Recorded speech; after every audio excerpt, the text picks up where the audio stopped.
누가 내란 집단이냐, 누가 위헌적인 집단이냐, 그걸로 갑니다. 여러분, 윤석열 대통령이 역사 관련해가지고 독립기념관장 지명하고 이럴 때 어떤 논쟁이 일어났습니까? 누가 대한민국이냐, 그게 국회에서 싸움이 났잖아요. 그죠? 건국절 갖고. 이거 연장선상에 있는 거고, 이승만 박정희 대통령이 싸웠던 누가 대한민국의 정통성을 갖고 있는가, 공산주의자들과 싸웠던 그 싸움이 리터 매치로 온 겁니다. 이게 복잡한 문제가 아니에요. 그러면 누가 더 위헌적이냐, 누가 대한민국이냐, 그거를 이제는 토론해서 싸워야 되는 거예요. 민주당은 왜 위헌 정당인가? 제가 첫 번째로 주장하겠습니다. 윤석열 대통령이 표현한 대로 예산 탄핵 집단이다. 국회는요, 국민을 위해서, 헌법을 위해서 대통령과 보조를 맞추면서 국익을 위해서 입법 활동을 해야 되는 거지, 국민이 뽑은 대통령을 끌어내리기 위해서 국회 활동을 하는 게 아니에요. 자, 보십시오. 원전 생태계 지원 비용 요번에 민주당이 1112억 원 잘랐습니다. 이게 왜 중요하냐면요, 이게 지금 우리나라 생존이랑 연결돼 있거든. 여러분들 이거 주변에 젊은 사람들이 다 버려주십시오. 지금은 장난칠 때가 아니에요. 원전 생태계가 왜 중요하냐, 문재인이 박살낸 거 복구시켰다, 그거 다 알죠. 근데 최근에 우리나라 산업부 장관이 미국이랑 원전 MOU를 체결한다, 이런 얘기를 해요.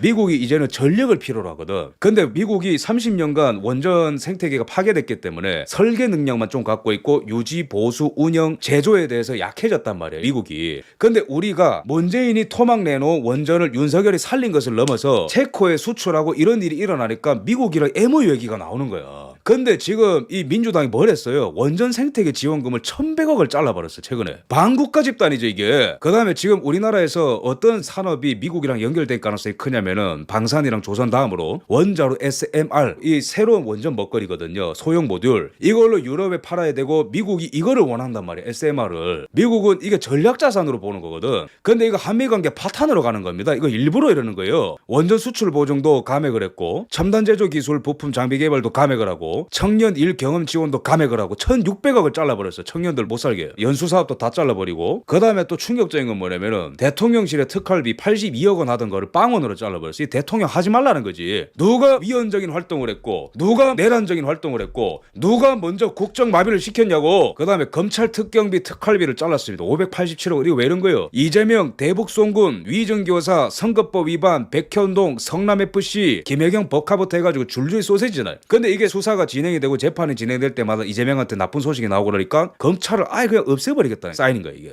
감사원, 문재인과 관련된 태양광 통계 조작 이런 거 계속 해고 있거든요. 게다가 선관위까지 털었던 게 감사원인 거예요. 그러니까 못 보겠다 이거지. 감사원까지도 탄핵이 될 정도면은 경찰도 잘라버리고, 동해심해 가스전 개발도 505억 원 예산이 책정돼 있었는데 8억으로 줄여들었어. 이 뭐야? 우리나라 기름 한 방울 안 나가지고 그렇게 힘들어하는 거잖아요. 중동에 기웃거리고 러시아에 기웃거리고, 대한민국에 유전 하나 터졌다고 그렇게 전 국민이 좋아했는데 그것도 개발하지 말래. 이 정도면은요, 국정 운영을 하지 말라고 내란 선동을 하는 거예요, 이게. 그 다음에 더 엽기적인 거는 요번에 윤석열 대통령 특수활동비 빵원으로 줄였는데 문재인한테는 96억 원을 편성을 해줬어요, 당시 민주당에. 문재인이는 96억 원 쓰라고 줬는데 윤석열 대통령은 빵원 쓰래. 먼저 대통령이 계엄령을 선포할 수밖에 없게 만든 배경을 만든 게 누구입니까? 우리 국민들이 이걸 똑바로 알아야 돼. 윤석열 대통령이 뭐 의대 증원 해가지고 믿고, 뭐 때문에 믿고, 그런 거 다 알겠는데 그래도 이 정도는 우리가 알자고, 기본적인 국민으로서. 자, 그 다음에 민주당이 증액한 문재인 이재명 예산을 보면요, 신재생 에너지 금융 지원, 이게 문재인 때 그리고 이재명 당대표 때 합한 금액인데, 이 중국이 좋아하는 거 신재생 에너지를 2,300억을 증액해버렸어요. 신중하겠다는 거거든. 태양광 늘리겠다는 거거든. 풍력 발전하겠다는 거거든요. 신재생 에너지 보급 지원 1,600원. 이거 전라도 태양광 카르텔 좋아할 일이겠네. 이게 반대한민국이죠. 보면은 새만금 이런 거, 고속도로 이거 다 이거 수익성 없는 거예요. 이런 거에다가는 다 돈을 바르는데 검찰, 경찰, 다음 세대 국정 운영에 필요한 거, 미래 에너지는 다 잘라버려. 한미 관계와 전 세계에 수출할 수 있는 원전 관련된 거 다 없애버려. 이게 반대한민국이죠. 위헌 정당이죠. 그래서 예산 탄핵이라는 표현을 대통령이 쓴 건데, 이 민주당은 또 어떤 폐악질을 벌였습니까?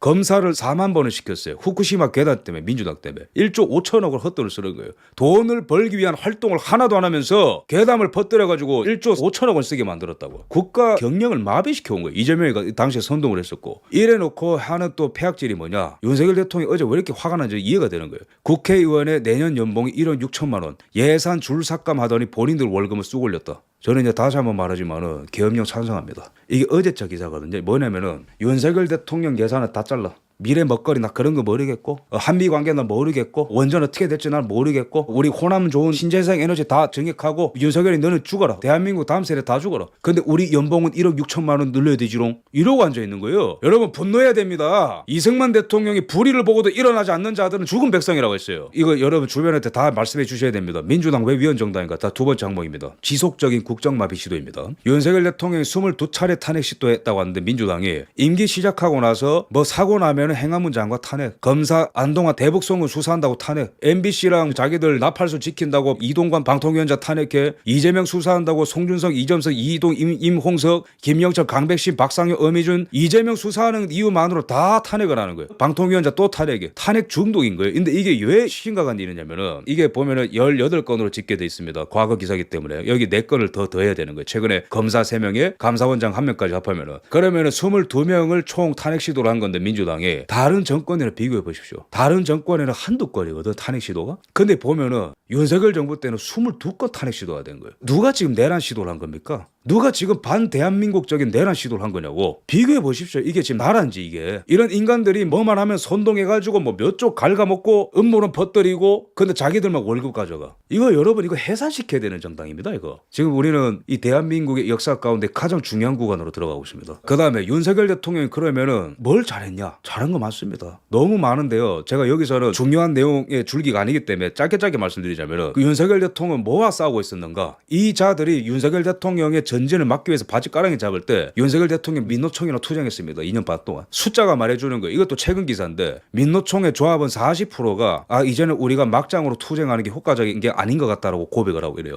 2022년 기준에 민노총 조합원 숫자가 109만 명이었는데 이는 전년 대비 10% 가까이 감소한 수치다. 올해 조사하면 아마 더 떨어진 걸로 나올 겁니다. 22년 기준이고 21년 대비니까. 노조 숫자가 381에서 225개로 줄었대. 이 왜 그런 줄 아세요? 윤석열 대통령이 검찰 출신이기 때문에 야 회계장부 까봐. 거기서 다 기법을 하는 거예요. 그래서 이 그래프를 보시면 공시율이 높아집니다. 민노총을 줄어들고 강성노조에서 나와서 아주 약한 노조가 양산이 됐고 그 양산된 노조들은 전부 다 공시율이 90% 넘어요. 그거 누가 그랬어요? 문재인이 그랬어요? 아니면 그 전에 정권이 그랬습니까? 윤석열 대통령이 총대 메고 싸운 겁니다. 민노총이랑 싸운다는 건요 종북 주사파랑 싸운다는 거거든. 그래서 최근에 민노총의 간부 한 명이 15년 선고받았잖아요. 1심에서 간첩질해가지고. 목숨 걸고 싸운 대통령입니다. 그 다음에 또 봅시다. 이번에 그러면은 또 어떤 중요한 탄핵 시도가 있었냐. 이창수 중앙지검장 탄핵이죠. 이게 중요한 게 뭐냐면은 이원석이 검찰총장으로 있을 때는 탄핵 시도를 안 했죠. 그죠? 근데 이창수 중앙지검장 들어오고 몇 개월 만에 왜 이런 일이 일어나지 아십니까? 이창수 중앙지검장 되고 나서 문재인과 이재명 관련된 수사가 엄청 빨라지거든요. 그러니까 이제 저마들이 놀래가지고 이창수 중앙지검장 탄핵하고 지금 그런 거예요. 그러니까 이 보시면은 이원석 보십시오. 문재인 수사에 대해서 질문을 받을 때 전직 대통령께서는 재직 기간에 국민을 대표했던 분이기 때문에 신중을 가야 된다. 앞으로도 그럴 거다. 이렇게 대답하는 거예요. 그러니까 문재인이는 대통령이었기 때문에 신중해야 된다라고 이원석이 이런 얘기를 했다고. 근데 이게 말이 안 되는 게 뭐냐면요. 이원석은 이 보시면은 박근혜 전 대통령을 직접 조사하고 구속한 사람입니다. 2017년에. 전 대통령이라서 예우한다며. 근데 현직 대통령 왜 이렇게 없는 뇌물죄도 엮어가지고 잡아놓는데? 정치검찰이에요, 이 사람. 그러니까 이 사람이 2년간 검찰총장으로 있으니까 민주당이 탄핵을 안 하고 가만히 있었던 거예요. 근데 이창수 중앙지검장이 딱 들어오자마자 바로 탄핵 걸죠. 이거 놔두면은 자기들 골로 가겠다는 걸 느낀 거거든. 내러티브를 아셔야 되는 거고. 대화 내용 보면 기가 찹니다. 피의자 신문조서를 보면 이원석이가 박근혜 대통령을 막 몰아붙이는데요. 계속해서 이 삼성 이재용으로부터 뇌물을 받았다 식으로 계속 몰아가. 박근혜 대통령이 어이가 없다라고 계속 반론을 펼쳐. 나는 그런 사실 없고 돈도 안 받았다. 그러니까 이제 화가 나니까 그 더러운 돈 받겠다고 사람을 어떻게 그렇게 만듭니까? 소리 질러 박근혜 대통령이. 이렇게 악질적이고 몰아붙였던 사람이 이원석 검찰총장입니다. 뭐 전 대통령에 대한 예우 이런 소리 하고 있어요. 결국에는 뇌물죄 무죄 떴잖아. 없는 죄도 만들어서 죄인으로 집어넣던 사람이 뭐 문재인 전 대통령 뭐 예우를 갖춰야 된다. 그 이원석이가 사라지니까 검찰 탄핵까지가 활동비도 다 줄이는 겁니다. 대통령도 이제는 헌재에서 한판 붙자고 시비를 거는 거라고 민주당이. 민주당 왜 위헌정당인가? 세 번째 국가안보 와해를 초래했다. 이거 굉장히 중요합니다. 민주당이요 최근에 간첩적 개정을 반대했습니다. 이거는 국제사회에 알려져야 되는 거예요. 위구르 인권유린, 티베트 인권유린, 그 다음에 대만 침공을 하려고 준비하고 있는 중국 공산당, 러우 전쟁에 부품되고 있는 중국 공산당, 건설 장비되고 있는 중국 공산당, 전 세계 해킹하고 있는 중국 공산당이 미국의 선거에 개입하고 있는 그 중국 공산당의 위협이 우리나라도 있는데 미국에도 드론 날리고 난리거든요. 중국 유학생들이. 우리나라에도 윤석열 대통령 항공모함이 있는 거기에도 드론 날리고 그렇게 잡혔죠. 그래서 간첩죄를 개정하자고 하니까 알겠다고 해놓고 민주당이 또 말 바꿔서 안 하겠다. 이 왜 그런 걸까요? 지금 이 나라의 안보는 심각한 상황입니다. 중국 공산당의 간첩들이 활기를 치고요. 삼성의 기술을 빼가고 군사 기밀을 빼가고 난리예요. 이런 상황 속에서 왜 우리나라의 민주당은 간첩죄 개정을 반대할까? 적국 말고 외국을 위해서 이적 행위를 한 사람도 처벌한다라는 게 간첩죄 개정안의 주요 골자입니다. 민주당은 지금 대한민국의 국가 안보의 와해를 초래하고 있습니다. 그러면은 윤석열 대통령이 탔었던 항공모함을 불법 촬영한 중국인은 누구로 나타났냐? 우수 공산당원으로 나타났습니다. 여러분 이 타임라인이 우연이 아닙니다. 중국 공산당이 지금 트럼프 당선 때문에 위험해졌어요. 그러면서 본인들이 전 세계에 개입하고 있는 것들이 막 걸리고 있어. 근데 대만도 그렇고 우리나라 일본도 그렇고 이제 좌파들이 넘칠수록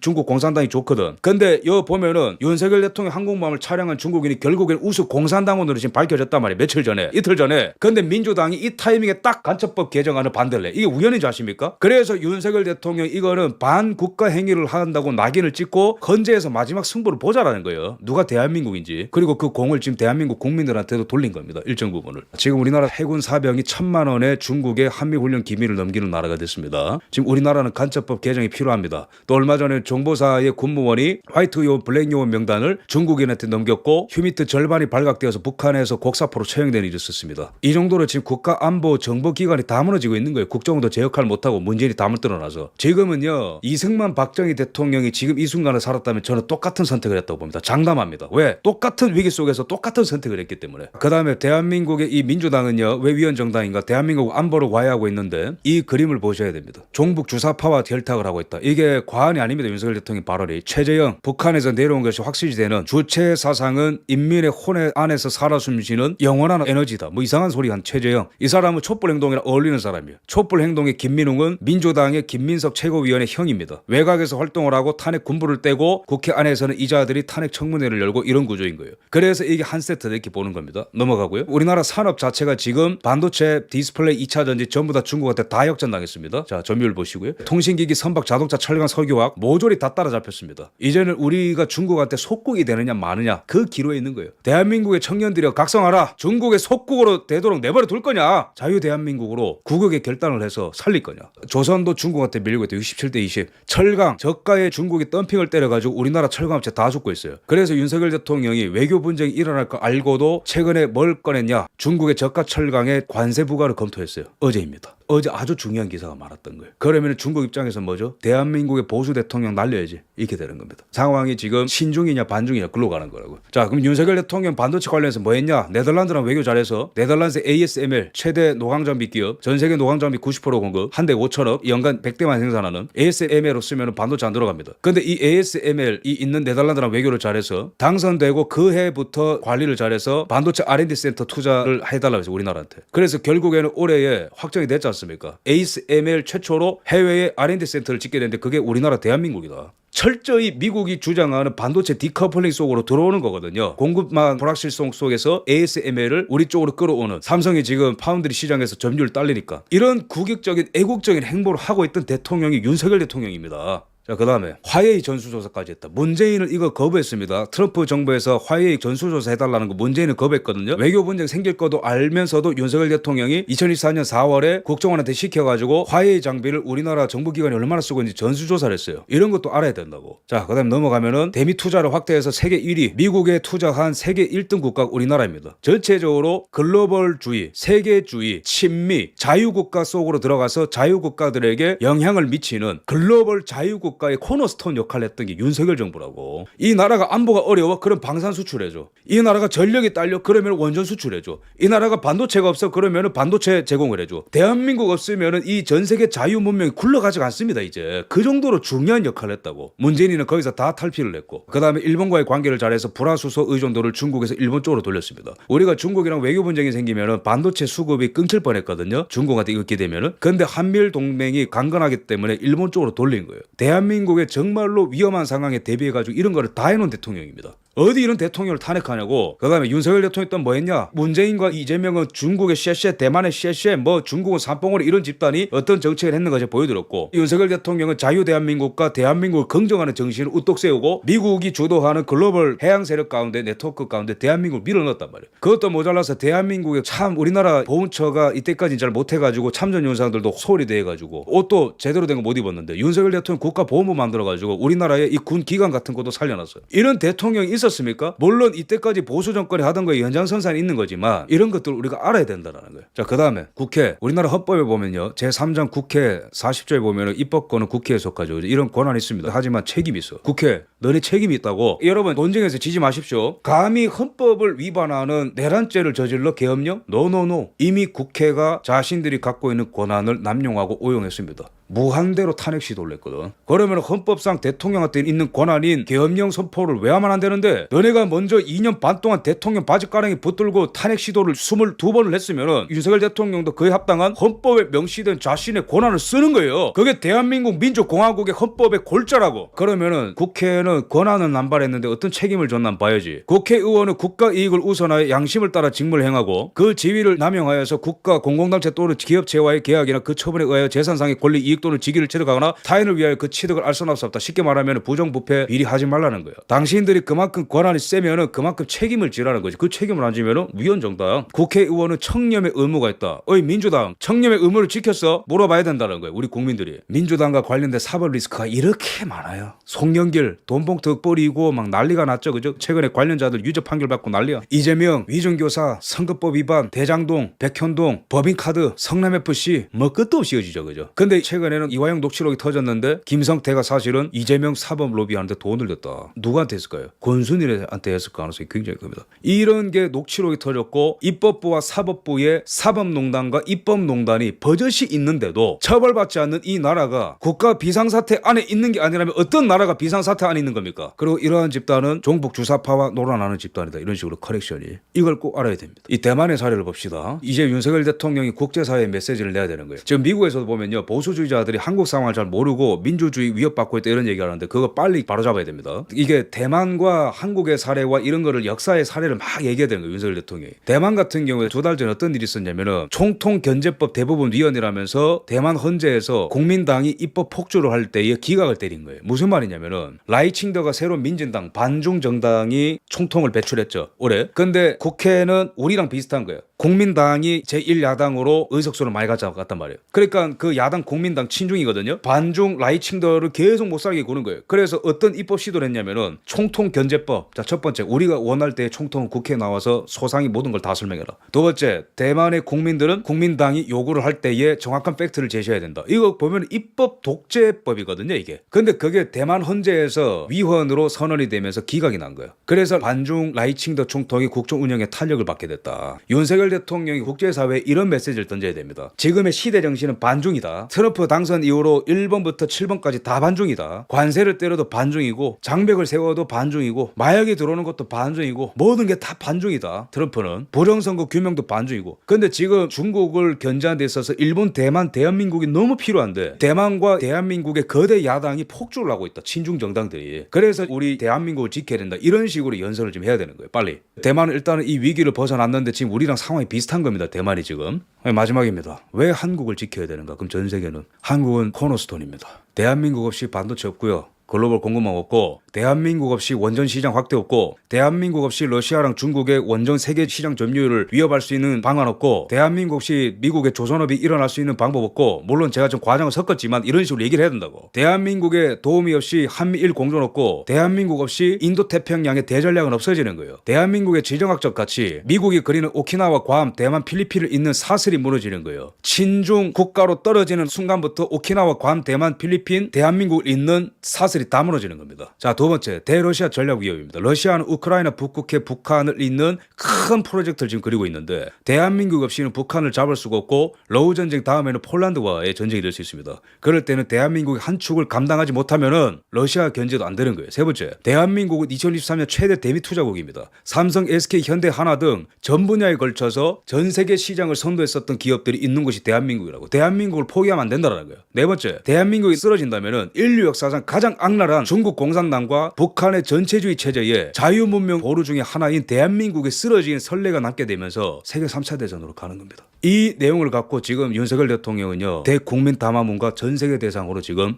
발표를 해야 됩니다. 깃발을 들면은 따라 나설 사람 굉장히 많습니다. 눈치 보지 마십시오. 대한민국 헌법과 대한민국 역사와 대한민국 국민들과 대한민국 미래 세대를 위해서 윤석열 대통령이 정말 어려운 때지만은 결단을 해주시기를 간곡히 부탁드리겠습니다.